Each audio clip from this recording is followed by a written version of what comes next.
CM योगी एक दिवसीय दौरे पर वाराणसी पहुंचे। यूपी निकाय चुनाव प्रचार अभियान की शुरुआत करने से पहले वो वाराणसी गए, जहां उन्होंने काशी विश्वनाथ धाम और बाबा काल भैरव मंदिर के दर्शन किए।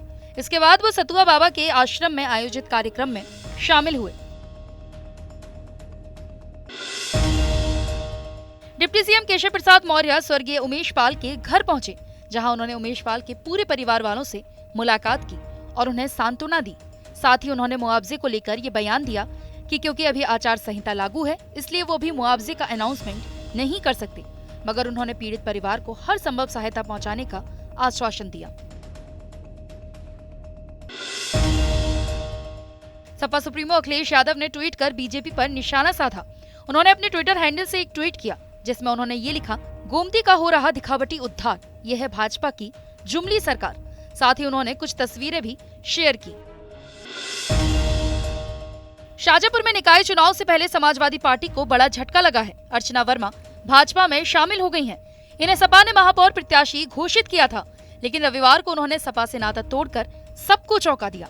लखनऊ में डिप्टी सीएम ब्रजेश पाठक ने अर्चना वर्मा को भाजपा की सदस्यता दिलाई। इस मौके पर कैबिनेट मंत्री सुरेश कुमार खन्ना भी मौजूद रहे।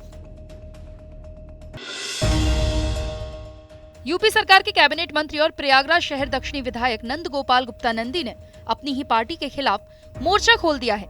उन्होंने सपा नेता रईस चंद्र शुक्ला को बीजेपी ज्वाइन कराने के विरोध में ये मोर्चा खोला है।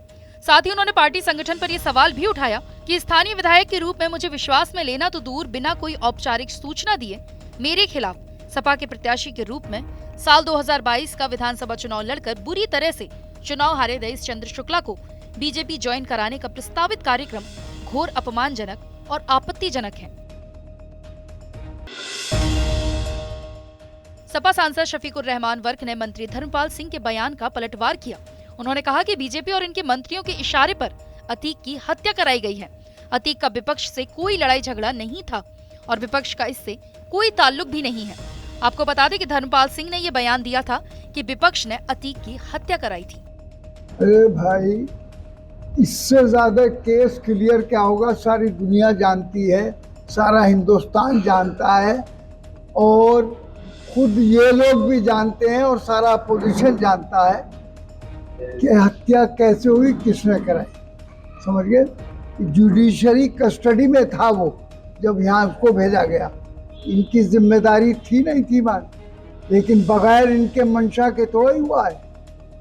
ये तो अब ये उसको पर्दा डालने के लिए उल्टा इल्जाम अपोजिशन पर डाल रहे। नहीं, अपोजिशन का इसमें हाथ होने, अपोजिशन की कोई लड़ाई नहीं थी भाई। उनसे अतीक अहमद से अपोजिशन की तो कोई लड़ाई थी नहीं। ये तो सब कुछ यही उनके सर थे, इनकी कस्टडी में था। इन्हें अदालत को, इनके अदालत मुकदमा, अदालत चाहे उनके फांसी लगवाती, कुछ भी करती, हमें कोई तरफ नहीं था। लेकिन इस वक्त जो मारा गया बगैर इनके ईमा के इशारे के नहीं मरा वो। निकाय चुनाव के लिए आम आदमी पार्टी ने गीत लॉन्च किया। सांसद संजय सिंह ने प्रचार कर गीत को रिलीज किया है।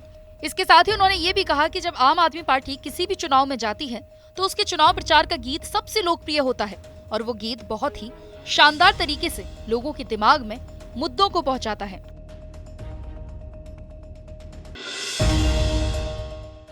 पंद्रह अप्रैल की रात को हुई अतीक और उसके भाई की हत्या के मामले में नया खुलासा हुआ है।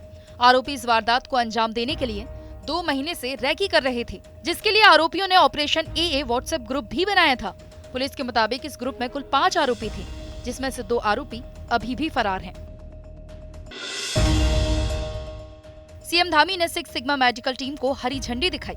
कैंप कार्यालय देहरादून से 6 सिग्मा मेडिकल टीम को श्री बद्रीनाथ, श्री रुद्रनाथ और श्री हेमकुंड साहिब यात्रा के दौरान निशुल्क मेडिकल सेवा प्रदान करने के लिए रवाना किया गया, जिसकी जानकारी सीएम ने अपने ट्विटर से ट्वीट करके दी।